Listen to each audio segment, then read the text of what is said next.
Hello guys, welcome back to my channel. So I am gonna teach you about the flower, the structure and all.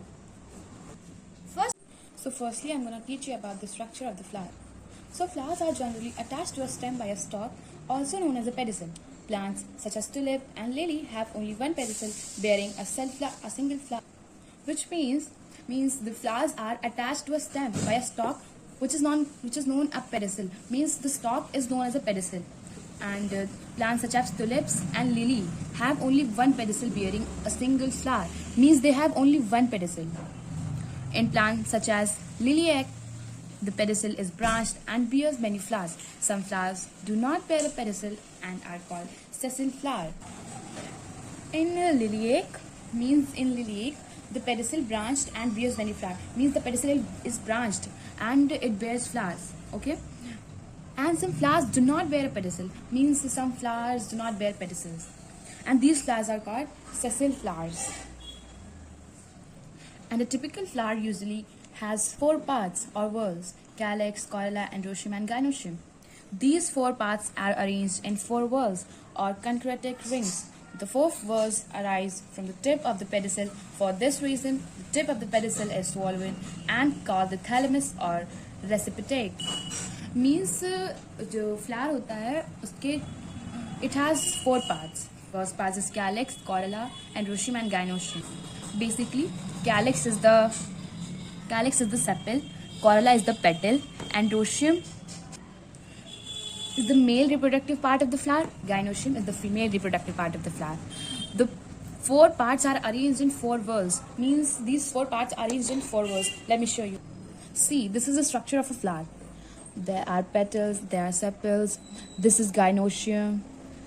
This part is androecium. See, it is marked anther, filament, petal, sepal, stigma, style, and ovary, stalk. And this is a stalk by which a flower is attached to a plant. I have told you before. So our anther and filament come under stamen, which are androecium, and it is a male reproductive part of flower. And our stigma, style, and ovary comes under pistil, which are gynoecium, which are female reproductive part of a flower.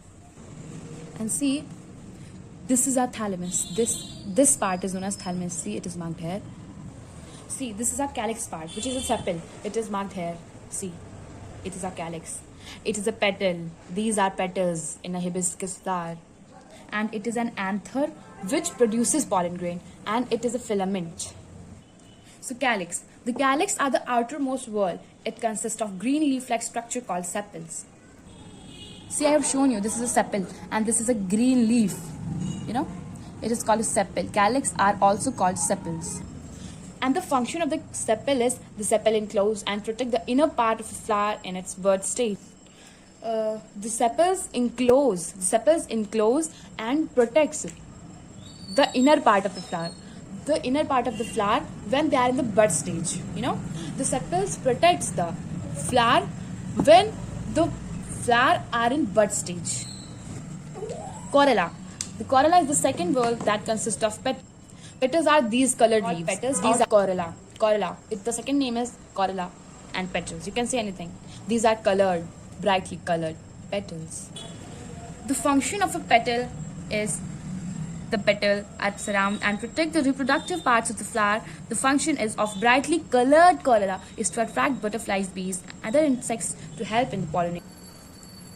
So the petals surround means they are enclosed like this. So they surround this ovary part. Okay, and they also help in pollination. These colored petals attract bees, insects for pollination. So it helps in pollination and it protects the ovary from insects and disease. So our third part is androecium. The androecium is the third whorl. It is a male reproductive part of the flower. It contains male reproductive units called stems. Each stem has 2 parts: a thin hair-like long and narrow stalk called filament, and a small 2-lobed structure called anther. The anther consists of fine particles called pollen grains, which take part in reproduction. The stamen are joined together in some flowers, whereas in other they are free. So the androecium is the third whorl, which means it is the third part of a flower. It is the male reproductive part, as I have told you before. It consists male reproductive units means the androecium contains two reproductive male units. First is anther and second is filament. So I have shown you this is the anther and this is the filament. This produces pollen grain. So they take part in the reproduction. When they give pollen grains, so it is a type of reproduction. I will teach you it later. So what is the function of an androecium? The anther produces pollen grain that contain the male reproductive cells, also called male gametes. As I had told you before, the anther produces pollen grains that contain male reproductive cells. Means the anther, which the pollen grains. Okay, so now it is a gynoecium pistil. It is stamen and it is pistil, gynoecium. The gynoecium or pistil is an innermost wall of the flower. It contains one or more female reproductive units. And the carpel has three parts. First is ovary, second is style, and third is stigma. So this is stigma, which receives pollen grains from there or from some other parts. I'll tell you that later on. And this is our style. This is the ovary. These three parts take part in reproduction.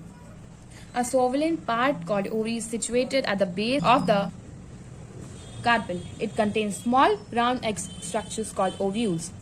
So a swollen part, this is a swollen part, it is called ovary. It is in the base of the flower.